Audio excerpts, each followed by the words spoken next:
सो students, Mendel ने garden pea पर experiments किए थे। He did 2 types of crosses. उसने 2 तरह के क्रॉस करवाए थे, monohybrid cross and dihybrid cross. तो मोनोहाइब्रिड क्रॉस को हम पहले डिस्कस करेंगे। Mono means 1, okay. तो मोनोहाइब्रिड क्रॉस में उसने क्या किया, 2 पी प्लांट्स को लिया और उसमें उन्होंने सिर्फ एक ट्रेट को लेकर स्टडी किया। For example colour of flower और हाइट ऑफ स्टेम। तो सिर्फ एक ट्रेट को लेकर अगर हम स्टडी करें, क्रॉस करवाएं, तो उसको हम कहते हैं मोनोहाइब्रिड क्रॉस। ऐसे डाई हाइब्रिड क्रॉस क्या हुआ, जब 2 ट्रेट्स को एक साथ हम 2 प्लांट्स में 2 ट्रेट्स को एक साथ लेकर स्टडी करेंगे, क्रॉस करवाएंगे, तो that is called dihybrid cross. जैसे कि अगर हम shape of seed and colour of seed को एक साथ लेकर क्रॉस करवाते हैं, स्टडी करते हैं, तो उसको हम कहते हैं dihybrid cross. So this is monohybrid cross we will discuss here by taking 1 trait only and it was done by Mendel. So example is that Mendel ने क्या किया, 2 प्लांट्स लिए, तो one was tall and another was dwarf. ठीक है, एक parent P plant था toll और एक था ड्वार्फ। तो इसको उसने कहा पेरेंट जनरेशन, पेरेंट्स प्लांट्स। ठीक है, अब उसने इन दोनों में क्रॉस पॉलिनेशन करवाया। वैसे तो जो फ्लावर होता है पी प्लांट का, that is bisexual, means it is having both the organs male and female, तो उसमें सेल्फ पॉलिनेशन ईजिली हो जाता है। लेकिन अगर हमको ट्रेट्स का इनहेरिटेंस देखना है कि टॉल वाला ट्रेट इनहेरिट हो रहा है या फिर ड्वार्फ वाला, तो हमको क्रॉस पॉलिनेशन करना होगा। क्रॉस पॉलिनेशन कैसे करेंगे, तो उसने एक्सपेरिमेंट में क्या किया था, सपोज दैट इसको उसने मेल प्लांट माना, male and it is female and both the flowers are having both the organs, okay. So it is this is the female part carpel, male part stamen, female part carpel and male part stamen. तो वो क्या करवा है, क्योंकि वो artificially इसमें cross pollination करवा रहा है, it means he will take pollen grains from here artificially and this pollen grains will be dusted on the stigma of the carpel. तो यहाँ से पोलन ग्रेन्स को कलेक्ट करना और यहाँ पर डस्ट करना, उससे पहले वो यहाँ के स्टेमेंस को हटा देगा। ठीक है, बाय कटिंग, इनकी कटिंग कर देगा, स्टेमेंस हट जाएंगे। ठीक है, ताकि इसमें सेल पॉलिनेशन ना हो। तो that is called emasculation. Emasculation means cutting of stems, removal of stamens. Emasculation that is the removal of stamens from the female flower, so to prevent the self pollination। Self pollination को रोकने के लिए emasculation कर दिया। अब वो क्या करेगा, यहाँ से पोलन ग्रेन्स को यहाँ पर डस्ट कर देगा। उसके बाद फ्लावर में बैगिंग हो जाएगी। बैगिंग मीन्स इसको बंद कर देना है with the help of butter paper, with the help of a butter paper, उससे इसको बंद कर देना है ताकि इसमें कहीं और से पोलन ग्रेन्स ना आए और इसमें कंटामिनेशन ना हो।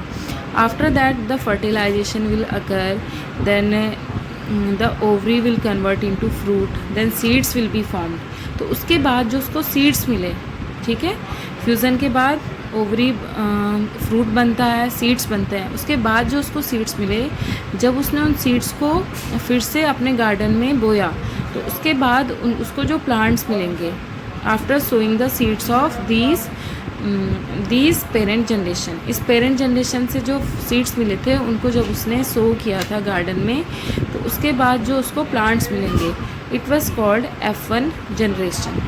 Clear? So this is parent generation, 1 toll and 1 dwarf and this is F1 generation. तो जब उसने सीड्स को लगाया और वो प्लांट्स बड़े हुए, तो उसने क्या देखा, all the plants were toll. उसने देखा कि जितने भी प्लांट्स हुए सब के सब क्या हो गए, टॉल। क्लियर? तो इट मीन्स अब उसने एक चीज़ कही, उसने कहा कि both the traits are not transferred in the F1 generation. F1 generation में दोनों ट्रेड्स नहीं आते हैं, दोनों में से कोई एक ट्रेड आता है, या तो मेल का आएगा या फिर फीमेल का, मीन्स या तो टॉल वाला आएगा या फिर ड्वार्फ वाला, ना तो मीडियम आएगा, मीन्स दोनों का कॉम्बिनेशन भी नहीं आएगा, दोनों में से कोई एक ट्रेड आएगा। So he told that the trait which comes in F1 generation that is called dominant trait. जो ट्रेड F1 जनरेशन में आया उसने उसको कह दिया dominant trait. So here dominant trait is tall and this is tallness. और जो trait F1 generation में नहीं आया, उसको उसने कह दिया recessive trait. Clear? The trait which express itself in F1 generation, that is the dominant trait, and the trait which does not express itself in the F1 generation, that is the recessive trait, and that is dwarfness. Clear? Then what did he do? उसने F1 generation में जो भी plants मिले थे उसमें उसने करवाया self pollination. ठीक है, तो सेल्फ पॉलिनेशन मीन्स जो ये फ्लावर मिला है, ठीक है, कैसा था ये, टॉल, इसने इसी में सेल्फ पॉलिनेशन करवाया, means this is the self pollination. तो इसको क्रॉस के फॉर्म में दिखाने के लिए हम इस तरह से कहेंगे कि टॉल एंड टॉल। ठीक है, क्योंकि उसने उसी में सेल्फ पॉलिनेशन करवाया, तो tall and tall. So the next generation, फिर इसमें फ्यूज़न हुआ होगा, सीड्स बने होंगे, जो सीड्स बने उनको गार्डन में बोया, तो the plants he collected in next generation. Now the next generation is F2 generation. ठीक है, नेक्स्ट जनरेशन जो भी आई उसको उसने कहा F2 जनरेशन। इन F2 जनरेशन में ही वॉज सरप्राइज्ड। ठीक है, इन F2 generation he was surprised. उसने क्या देखा कि जितने भी प्लांट्स F2 जनरेशन में आए उसमें से, जैसे कि यहाँ पे 4 प्लांट्स हैं, तो 3 plants were toll and 1 plant was dwarf and he was surprised. उसने क्या देखा कि F1 जनरेशन में तो सारे टॉल आए हैं, लेकिन F2 जनरेशन में जो ड्वार्फनेस वाला ट्रेट है वो भी सामने आ गया। Means 75% plants were tall and 25% plants were dwarf. तो उसने फिर क्या किया, ये जो भी उसने क्रॉस किए F1 जनरेशन से F2 जनरेशन तक, इन प्रोसेस को एक्सप्लेन करने के लिए उसने मैथमेटिक्स और साइंस की हेल्प ली, और फिर उसने हर एक ट्रेट को शो करने के लिए जीन्स की हेल्प ली, जो अल्फ़ाबेट्स होते हैं हमारे उनकी हेल्प ली। क्लियर? सो ही यूज्ड, जो भी डोमिनेंट ट्रेट आया F1 जनरेशन में उसके लिए उसने कैपिटल लेटर यूज़ किया, और जो रेसेसिव ट्रेट आया जैसे कि ड्वार्फनेस, उसने उसके लिए स्मॉल लेटर यूज़ किया। तो so here is tallness is the dominant trait, तो टॉल के लिए कौन सा लेटर यूज़ होगा, कैपिटल टी, कैपिटल टी। ठीक है, ड्वार्फनेस के लिए यूज़ होगा स्मॉल टी, स्मॉल टी। अब इसको मैथमेटिकली अगर हम क्रॉस करवाएं तो it will be like, this is capital T tall plant, small T dwarf plant, this is parent generation cross. तो ये जो पेयर की फॉर्म में है इसको हम कहते हैं जीन्स। मीन्स जो टॉलनेस वाला ट्रेट है इसके लिए जो जीन्स रिस्पॉन्सिबल होते हैं that is capital T. Dwarfness के लिए जो जीन्स रिस्पॉन्सिबल होते हैं दैट इज़ स्मॉल टी। ये हमेशा पेयर की फॉर्म में होते हैं। अगर हम इनको सिंगल देखें, हम सिर्फ टी को देखें, तो इसको हम कहते हैं एलील। तो हम ये कह सकते हैं कि हाइट के लिए 2 एलील्स होते हैं, एक कैपिटल टी होता है और एक स्मॉल टी होता है। ठीक है, तो these are the genes for tallness and these are the genes for dwarfness. Then we will form the gametes. हमको पता है कि कोई भी पेरेंट होते हैं गैमेट्स बनाते हैं। गैमेट्स में क्या होता है, हाफ नंबर ऑफ क्रोमोसोम जाते हैं या फिर हाफ नंबर ऑफ, यहाँ पर हम जीन्स देख रहे हैं तो जीन्स जाएंगे। तो these are the gametes. Okay, तो here we can see 2 gametes from tall plant and 2 gametes from dwarf. So these are the gametes. Now in F1 generation, इसको अगर हम मैथमेटिकली शो करवाएं तो capital T from here and small t from here, this is capital T, small t. Then capital T from here and small t from here, capital T, small t, capital T, small t and capital T, small t. ठीक है, अब उसने क्या देखा था practically कि all the plants were tall. ठीक है, तो this is F1 generation and all the plants are tall. It means जो कैपिटल टी वाला जीन है ये अपने आप को एक्सप्रेस कर रहा है, इसलिए प्लांट टॉल हो रहे हैं। सारे प्लांट्स में यही है, capital T small T, capital T small T, capital T small T. Means जो कैपिटल टी जीन है ये अपने आप को एक्सप्रेस कर रहा है, और इसकी वजह से ये इतना डोमिनेंट है। डोमिनेंट वर्ड हम ऐसे भी यूज़ करते हैं जो अपने आप को ज़्यादा मीन्स ज़्यादा शो करता है, फिर जिसके सामने और दूसरा अपने आप को शो नहीं कर पाता और रेसेसिव हो जाता है। ठीक है, तो कैपिटल टी जो जीन है ये डोमिनेंट है, इसके सामने स्मॉल टी अपने आप को एक्सप्रेस नहीं कर पा रहा है। तो हम यहाँ पे कहते हैं कि capital T is the dominant gene and small T is the recessive gene. because it express itself in F1 generation and it does not express itself in F1 generation. So in F1 generation all the plants were tall. Now we will talk about F2 generation. अब देखो, अब हमने क्या किया, means Mendel ने क्या किया था, ये जो F1 जनरेशन में उसको टॉल प्लांट मिला, इसी में उसने क्या करवाया, सेल्फ पॉलिनेशन. तो हम इसी को 2 बार लिख देंगे, ठीक है.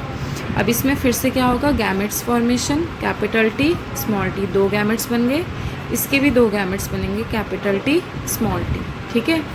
अब इन गैमेट्स का हम क्या करवाएंगे, fusion. Clear. Capital T from here, small capital T from here, capital T capital T, capital T from here, small T from here, capital T small T, ठीक है. Small T from here, capital T from here. लेकिन हम इसको small T capital T नहीं लिखेंगे, ठीक है. Small T यहाँ है, कैपिटल टी यहाँ है, लेकिन हम पहले हमेशा कैपिटल लेटर लिखेंगे, capital T small T, then small T from here and small T from here, this is small T small T. अब देखो, इसमें तो दोनों कैपिटल हैं, तो ये तो टॉल होगा ही. इसमें कैपिटल टी एक स्मॉल टी है, कैपिटल टी स्मॉल टी है, ठीक है. तो क्योंकि हमने अभी F1 जनरेशन में क्या पढ़ा कि जो कैपिटल टी होता है डोमिनेंट जीन होता है, तो इट मीन्स ये टॉल हो जाएगा, ये वाला प्लांट भी टॉल होगा. अब इसमें क्या है, इसमें दोनों स्मॉल टी हैं, ठीक है. तो रेसेसिव ट्रेट सामने तभी आता है जब उसके दोनों जीन्स सेम होते हैं, होमोजाइगस कंडीशन हम इसको कहते हैं. तो this plant will be dwarf, ठीक है. जो डोमिनेंट ट्रेट होता है, it may come in heterozygous and homozygous condition, but the recessive trait it comes only when it is homozygous. Homozygous का मतलब होता है दोनों सेम. तो अगर ये होमोजाइगस है तो भी टॉल होगा, ये हेट्रोजाइगस है तो भी टॉल होगा, बट ड्वार्फ कब होगा, जब दोनों होमोजाइगस होंगे. So we can see that in F2 generation the ratio of tall and dwarf plant was 3 tall and 1 dwarf, ठीक है. अब यहाँ पर हम 2 तरह के रेशियो देखेंगे, genotypic ratio and phenotypic ratio, genotypic ratio and phenotypic ratio. उसके लिए जीनोटाइप एंड फिनोटाइप हम समझ लेते हैं. देखो, जीनोटाइप क्या होता है, genotype means genetic expression of a trait, किसी भी ट्रेट का जेनेटिक एक्सप्रेशन. जैसे कि हम टॉल की बात करें तो इसका जेनेटिक एक्सप्रेशन क्या है, कैपिटल टी या फिर कैपिटल टी स्मॉल टी. तो ये दोनों क्या हो गए, टॉल के जीनोटाइप. अगर ड्वार्फ का जीनोटाइप पूछें तो स्मॉल टी, ठीक है. तो ये होता है जीनोटाइप, जिनको हम जीन्स की फॉर्म में दिखाते हैं, लेटर्स की फॉर्म में दिखाते हैं. Clear. Now phenotype, phenotype means physical expression. तो हमको रियल में क्या दिख रहा है, टॉल प्लांट दिख रहा है, टॉल दिख रहा है, टॉल दिख रहा है. ये तो हमको दिखाई नहीं दे रहा है, ठीक है. ये तो मैथमेटिकली हमने इसको एक्सप्रेस किया है, तो ये तो हमको दिखाई नहीं दे रहा है ना. हमको क्या दिख रहा है कि कोई प्लांट टॉल है, कोई ड्वार्फ है, तो उसको हम कहते हैं फिनोटाइप, ठीक है. तो पहले मैं आपको फिनोटिपिक रेशियो बताती हूँ. फिनोटिपिक रेशियो हमको 3 टॉल दिख रहे हैं और 1 ड्वार्फ दिख रहा है, तो 3 tall and 1 dwarf. So we can say that in F2 generation of monohybrid cross, the ratio of tall and dwarf plant it was 3:1. Clear. Now genotypic ratio. So we can see that this is homozygous tall 1. These two are heterozygous tall. देखो ये एक ही है, capital T एक ही है, capital T small T 2 हैं यहाँ पर, 1 2. तो heterozygous tall 2 and dwarf is 1. So this is genotypic ratio 1:2:1 in F2 generation of monohybrid cross, and this is phenotypic ratio, and this is 3:1 in monohybrid cross in F2 generation. So this was the experiment of Mendel, in which we have seen about dominant trait, recessive trait, dominant gene, recessive trait, practical of Mendel and its mathematical expression.